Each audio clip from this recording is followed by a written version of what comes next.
Nous ressentons tous cette émotion palpitante lorsque nous voyons notre champion gagner, lorsque nous voyons notre équipe triompher, et finalement lorsque nous voyons notre champion médaillé. En tant que supporters, spectateurs, c'est un sentiment qui nous imprègne, surtout quand notre hymne national est chanté et que nous l'intonnons à plein poumon. C'est ce sentiment que je souhaite vous faire vivre ce soir. Mais attention, cette fois-ci, de l'autre côté du miroir. Car oui, il y a un champion qui sommeille en vous. Je me présente, Mélanie, coach sportive en triathlon atypique. Et ce soir, nous allons réveiller le champion qui est en vous. Maintenant que les présentations sont faites, et en tant que coach autoproclamé, le premier conseil que je peux vous donner, c'est qu'on ne devient pas un champion sans entraînement. C'est pour cela que ce soir, nous allons nous entraîner au triathlon atypique. Et vous allez me dire, mais qu'est-ce que le triathlon atypique ? C'est une discipline composée de 3 épreuves. Le tir à l'arc, le lancer de poids et le marathon. Ce sont ces 3 disciplines qui ont permis de réveiller la championne qui est en moi. Commençons premièrement par le tir à l'arc. Nous avons tous besoin, à un moment donné dans notre vie, de devoir nous surpasser, de devoir grandir, de devoir nous réveiller, car nous avons tous, à un moment, des difficultés. Nous sommes tous confrontés à des obstacles que l'on pense souvent insurmontables. Pour moi, ce défi a été à l'âge de 10 ans, à l'âge où mon impuissance était plus grande que ma volonté. Diagnostiquée dyslexique sévère, j'étais une élève en grande difficulté.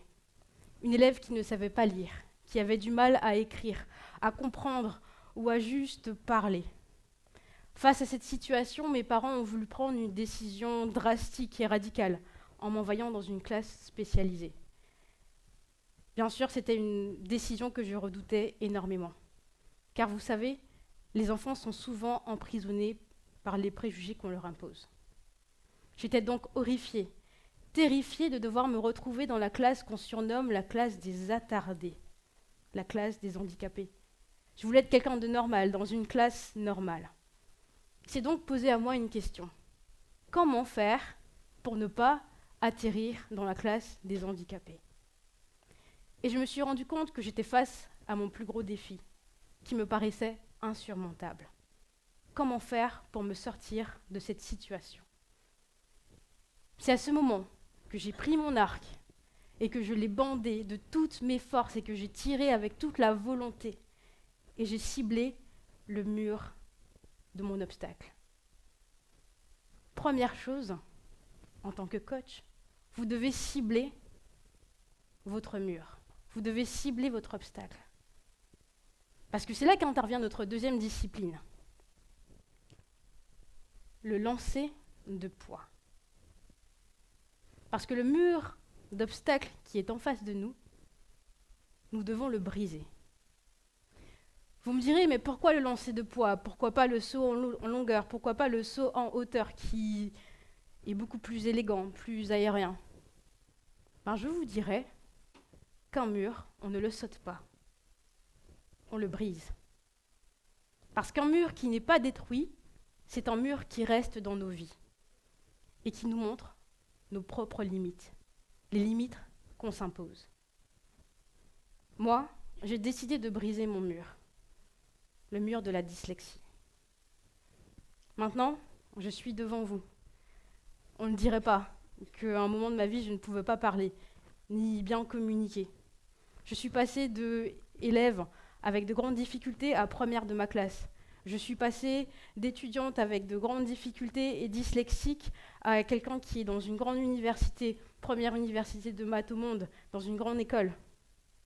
Je suis passée de la jeune dyslexique à une élue étudiante qui côtoie les plus grands de ce monde et qui a d'ailleurs aussi porté la flamme paralympique.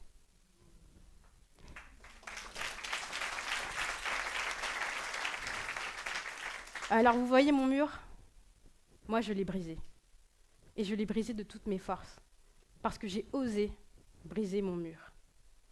Parce que le champion qui est en vous, il ne se réveille pas comme ça. Il ne se réveille pas par accident. Il se réveille une fois que vous avez pris conscience et que vous avez ciblé l'objectif que vous voulez atteindre. Mais le plus dur, ce n'est pas nos 2 premières disciplines, c'est notre 3e, le marathon. Pénible, endurant, une course de fond, parfois très difficile, mais c'est la persévérance que nous devons tous avoir. Je suis actuellement en train de courir mon marathon. Vous parlez maintenant, c'est un défi. Et je cours encore mon marathon. Et je cours et cours et cours mon marathon. Parce qu'il ne se finit pas. Il n'a pas de fin, il n'aura peut-être jamais de fin. Mais c'est là, il faut persévérer, il faut être déterminé. Parce que le petit bout de femme qui se tient devant vous est rempli de détermination, de résilience et d'envie de progresser. Et c'est ce que je veux vous transmettre ce soir. Persévérez, courez votre marathon. Parce qu'une fois que vous avez ciblé votre objectif, que vous avez brisé votre mur, il n'y a rien qui vous retient. Pour courir, courir, courir et encore courir. Parce que la persévérance est la clé de cette 3e discipline. Ce soir, j'ai parlé de mon mur. Mais je sais que vous avez tous un mur. Nous en avons tous. C'est peut-être la dyslexie comme moi. C'est peut-être le doute. C'est peut-être la peur. C'est peut-être les préjugés. C'est peut-être juste qu'on a du mal à parler sur un sujet qui nous tient. Mais je vous invite à cibler votre mur, à prendre cet arc, à le bander et à cibler votre mur.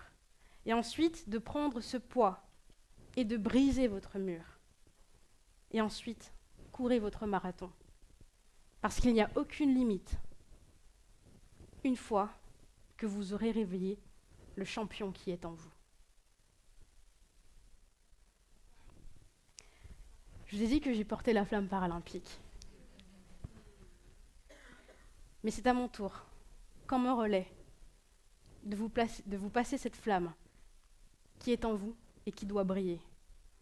J'ai brisé mon mur, mais maintenant c'est à vous de briser le vôtre.